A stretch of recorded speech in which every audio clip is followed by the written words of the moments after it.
Au XIXe siècle, la ville portuaire de Galatz brillait par son cosmopolitisme. Occident et Orient se croisaient dans cette ville roumaine à l'est du pays, où la langue française était très populaire.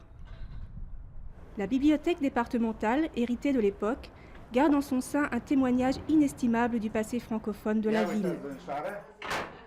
Dans une chambre forte sécurisée, une impressionnante collection de lettres de grands auteurs, dont Émile Zola, Jules Verne, mais aussi Mark Twain. À l'origine de cette correspondance se trouvaient les sœurs Schwartz, trois jeunes roumaines d'origine juive, passionnées de littérature française. C'est une démarche unique, inédite pour l'époque. La correspondance date de la fin du 19e au début du 20e siècle. Les lettres sont très précieuses sur le plan international, car elles ont été rédigées par des personnalités de la culture universelle.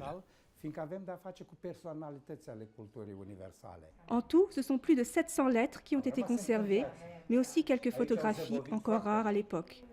Tous ces documents avaient été confiés à la bibliothèque par la sœur cadette Emilia Schwartz en 1965. Parmi les expéditeurs, on trouve aussi des lauréats de prix Nobel, comme Anatole France, Frédéric Passy et Sully Prudhomme. Ces échanges épistolaires traitent de nombreux sujets. Il s'agit de thèmes sociaux, politiques. Il y a eu aussi une correspondance avec Madame Dreyfus sur l'affaire Dreyfus et avec le célèbre archéologue français Salomon Reinach. On ne sait que peu de choses sur la vie privée des trois sœurs. Anthony, Rowena et Emilia n'ont jamais eu d'enfants. Elles ont consacré leur vie à l'éducation des jeunes filles pauvres pour qui elles ont créé une école. Aujourd'hui, la tradition francophone reste vivace dans la ville, grâce aux jeunes notamment. De nombreux lycées continuent d'enseigner la langue et une bibliothèque multiplie les événements pour que le français soit toujours lu et pratiqué.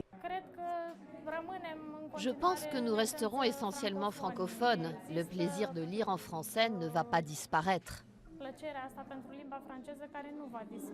Comme les sœurs Schwartz, les lycéens de Galatz aimeraient bien eux aussi écrire aux célébrités d'aujourd'hui. Mais ils ne se font pas trop d'illusions, ce sont sans doute leurs assistants qui leur répondraient.